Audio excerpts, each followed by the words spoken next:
Here today with a quick replay cast of a Moskva game I played recently, a pretty spicy one, and the last game before 0.8.7.1 hits. So we'll see what the new world order has in store for us. So we're here today playing in the Tier 10 Russian or Soviet cruiser, the Moskva. We're on the map Trap, and the mode is Domination. Now starting off, there is no carrier. Against Montana, Yamato, Iowa, North Carolina, Richelieu, Worcester, Venezia, super testing the Italian pasta boat. Another Moskva, Baltimore, Krzyzov, Chongwu, and Benson. We're spawning just below A on the left side team, so we're going to just start off the match heading over to A. Nice conservative match here. So the Moskva I've covered before, but is a rather heavily armored tier 10 cruiser.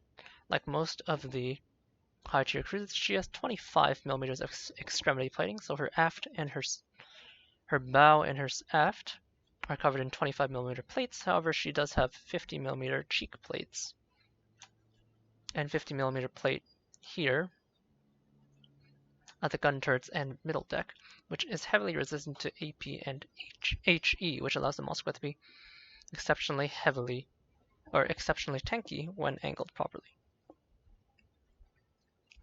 Now I'm approaching alone here without a destroyer. This is a 2-destroyer game, 2 on each side, and both of my destroyers have deployed into the north. It's going to be a bit of a slow one. Nevertheless, I'm going to head into A. Now initially approaching the cap without cover, I am going to probably want to bring my rear into the cap in a rather conservative fashion. But based on what we see, we will change our orientation as the match evolves. Now I am RPF located, which suggests there may be a DD here. So as I come into the cap, I'm just going to execute my turn while I'm still in cover. This way, by the time any BB shells, so the BBs should still be lagging about here if they're coming towards A cap, by the time BB shells reach me, I can fully complete my turn and become angled as the shells strike me in order to deflect the majority of the damage. I'm still unspotted and I'm fairly deep into the cap, and I do notice the RPF shifts off me, which suggests that it was on this GD here, pretty shallow into the cap, and has since shifted into the Edinburgh. Now we do spot Richelieu, so we're just going to open up with a pot shot on him. Take a quick look. 3k opening salvo and a fire, not bad. Take another shot with our high velocity Russian shells before he gets into cover. Now, as I fired, I was not spotted, so I did push into the cap. Kutuzov appears in front of us, a bit too close for comfort, smokes up. I'm going to quickly switch to AP, pop the surveillance radar, and rail away. Now the Kutuzov is a... should actually forget her. Is a Sverdlovsk class cruiser, similar to the Chapayev. So thinly armored, especially when fully broadside like that. So the AP is quickly going to make short work of him as he slowly tries to reverse in, realizing his mistake. But my radar is going to last long enough for me to dispatch him with ease. Now the Yamato does take a shot at me. I'm lucky enough to bounce most of it off my 50mm plate. And as the last of my radar ticks out, going to take a pot shot at the Baltimore as well. Farming my citadels, certainly. Now with the sudden density of ships that show up here, it's time to reverse. Pretty safe here as long as I can angle against the Yamato. I'm now angled against both the Yamato and the Montana, and I'm fairly safe, and now it's time to switch to HE and farm up a storm. Now my goal here now is to just hold this cap. Maybe we can take it, maybe we can't. Clearly there's someone in the cap, as you can see from the cap contest. But we'll do our best. Taking my time, making sure I'm nice and angled. Not too many people seem to be paying me much heed. Keep the Montana on fire. Now that the Montana's on fire, follow up a little more, but eventually I will want to shift fire onto the Richelieu and the Venezia. My Edinburgh does take a big salvo from the Yamato. Still focusing the Montana for now, probably should have switched. I do take a periscope look at the Richelieu, notice he doesn't have a fire yet. And well, we just can't have that, so I'm gonna switch my focus over to the Richelieu since Montana is letting his fire tick. Using only my frontal turrets right now, I could probably risk coming forward and angling a little bit, but the Changmu is sending torps into the cap. My Edinburgh does die, so that's our Hydro screen gone. It's just me and two BBs now. My two BBs are making some turns. North Carolina could probably turn out, but this Montana is a bit too aggressive. Gonna see if I can't alternate some shots onto the Venezia as he kites away, but he's a fair distance away. Oh, Montana is no longer on fire, so shift my fire back to him. My shells do miss on the Venezia, which is unfortunate, but what can you do? Gonna take a look, trying to see if I can get my rear turret onto the Venezia. Don't quite have the angle, so gonna continue to fire on the Montana. Make sure he stays nice and crispy. Do get my fire, double fire in fact. And now we notice a smoke screen popping up, so that means the Changmu is migrated into the cap. Pop my radar, and open up. Now it's mainly just me left that can dispatch him here, but knowing that he's here, now I have to start reversing.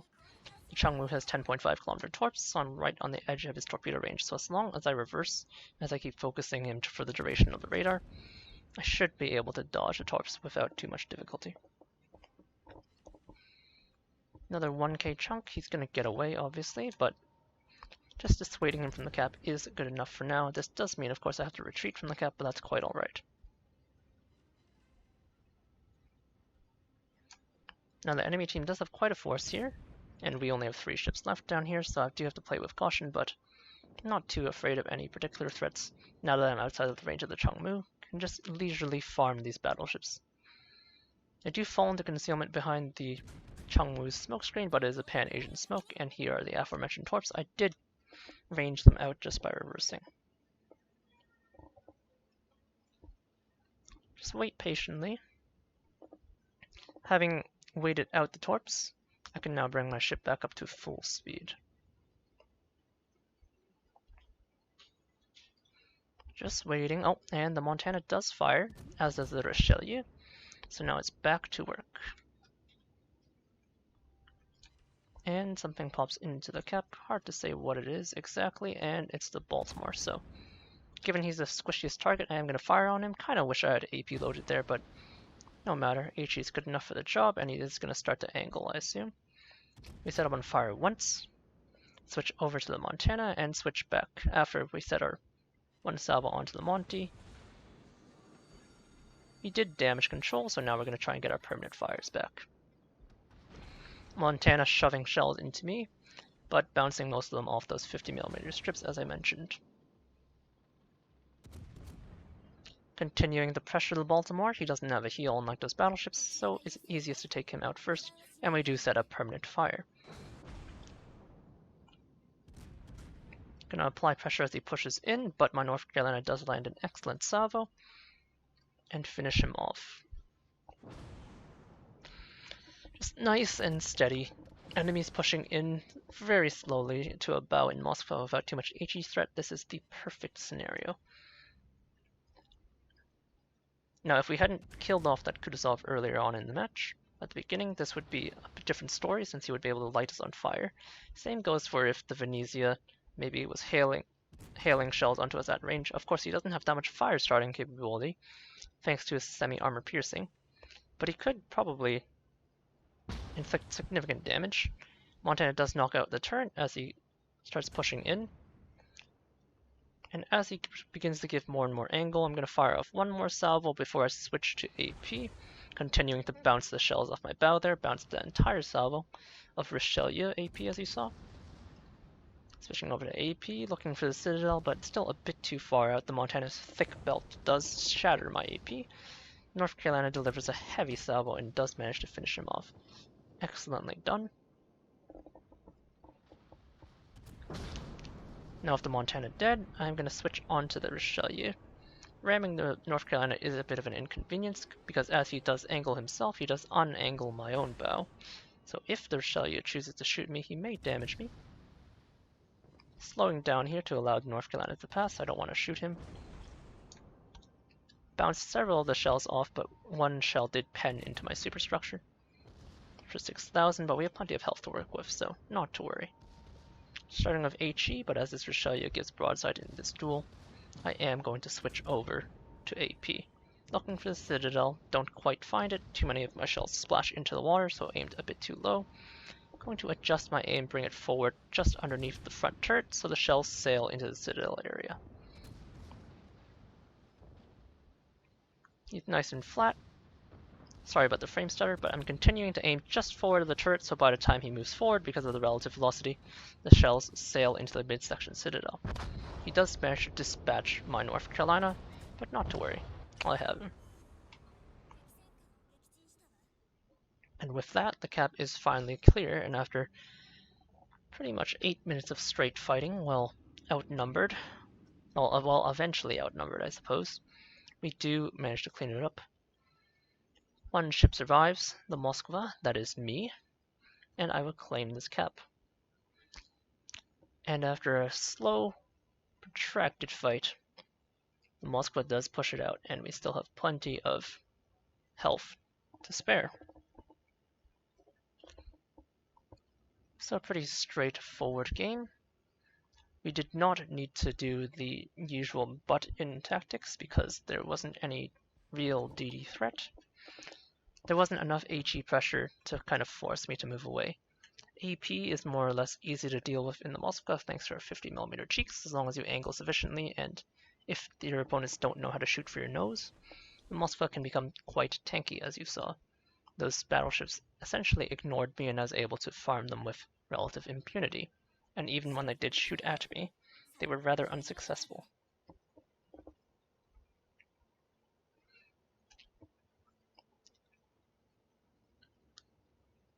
And the Baltimore, forced to hide in cover because of my allied battleships, was unable to apply HE pressure to me, and as a result I was relatively immovable in my position.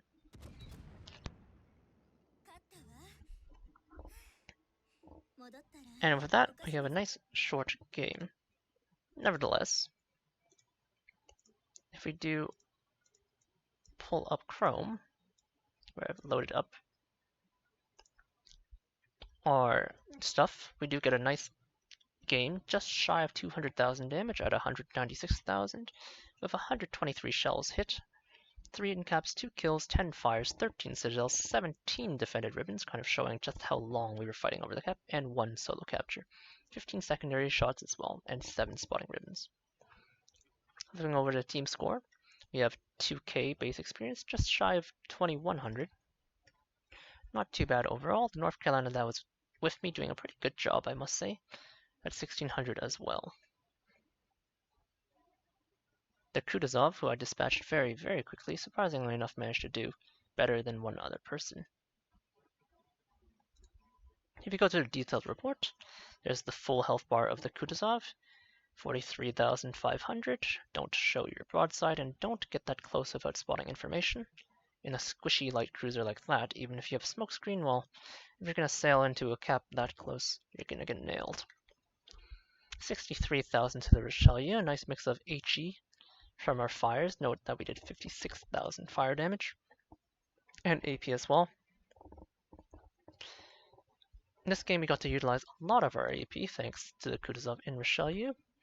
Normally you'll get a bit less, but both shell types on the Moskva are extremely important, and then 56,000 from fires, from just constantly shifting between,